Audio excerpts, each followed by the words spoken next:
Hey everybody, this is Perch. Curious to get your opinion. So it seems very, very, very likely that we're getting Young Avengers announcement here pretty soon. And I would estimate in the next, certainly before April. So, a couple leading indicators to this fact. First of all, you'd have to be blind or just willfully ignorant to ignore that the Marvel Universe is certainly setting up this next generation of heroes.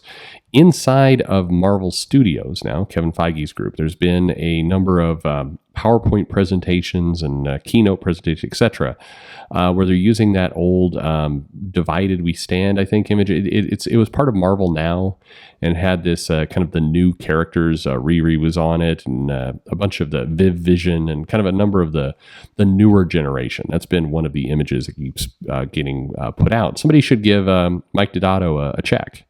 I know Diodato listens from time to time. Hey man, they're using your art for presentations in there. You need to get your royalty. Anyway, they've clearly been leading to it. Okay, we've got Kate Bishop over there. We've introduced Scarlet Witch's children. Now, granted, they're very young. We've seen, of course, Riri Williams in Wakanda Forever. You've got America Chavez showing up there in Doctor Strange. You've got a number. I mean, I'm forgetting a couple. You have had young Loki show up. So you're clearly getting the Young Avengers, and they've been marching slowly to that. You've also had a few indicators that there's some other work to be done. There's a rumor that we're going to get some of the other Captain America characters showing up in the new Captain America movie. So anyway, I could go on and on and on, but the Young Avengers is clearly coming. Now the question is it coming to the big screen or is it coming to Disney Plus? And here's where it feels like, at least from people I've talked to, it's absolutely going to be a Disney Plus series where they pull all this stuff together.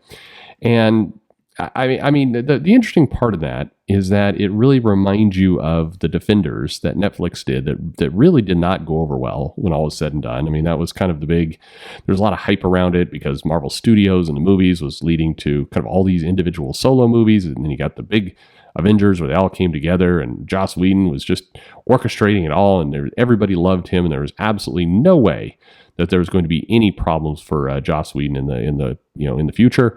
But anyway, so the Netflix kind of did the same thing with the Defenders, and it really, of course, did not go well. So I was at least speculating that if they were going to go down this path, and if they were going to really want to get behind several of these characters and have them be the next generation of Marvel, that they want to put it on the big screen and put more of a statement behind it.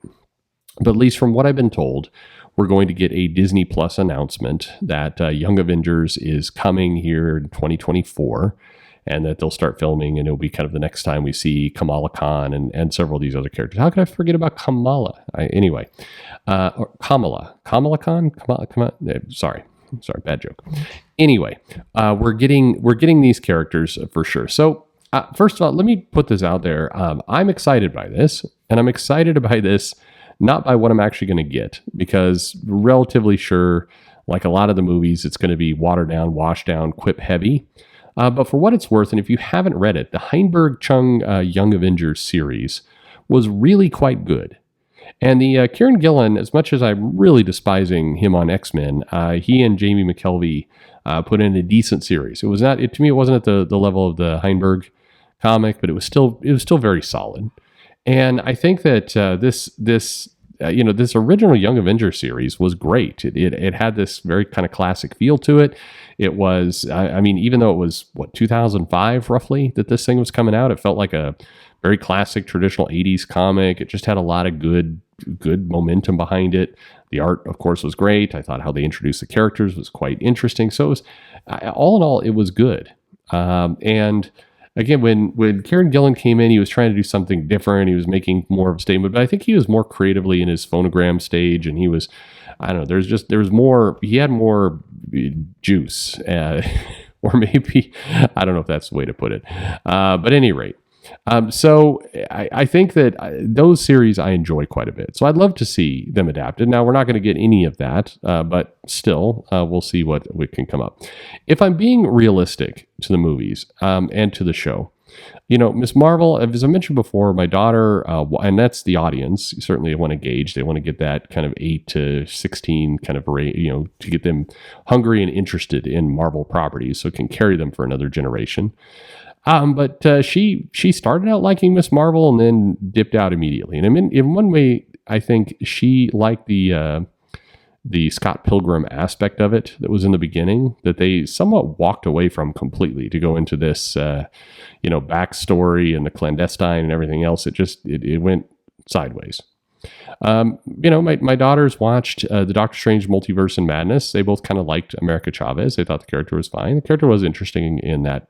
A lot of people who really hated it, I think, were coming at it from the comic perspective. But as a character in the film, it was fine. It was okay.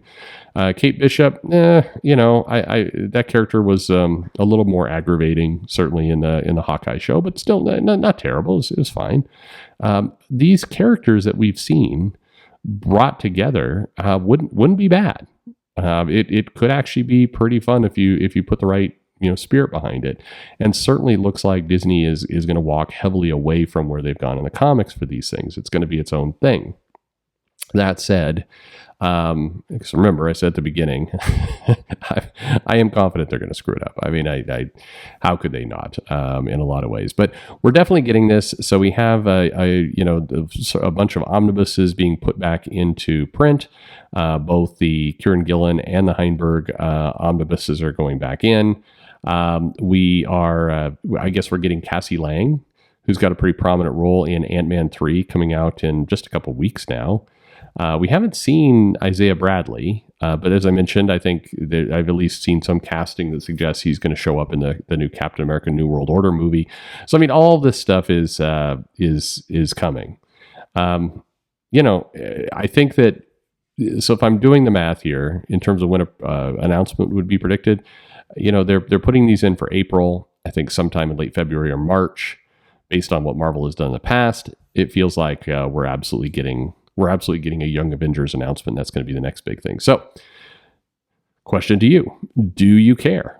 Are you interested in this? As I mentioned, the Heinberg run had this kind of very classic feel to it. I think when Gillen did his run, the comic got really embraced by the queer community, and as kind of representation, that's kind of been the modus operandi of what they've done with the book since.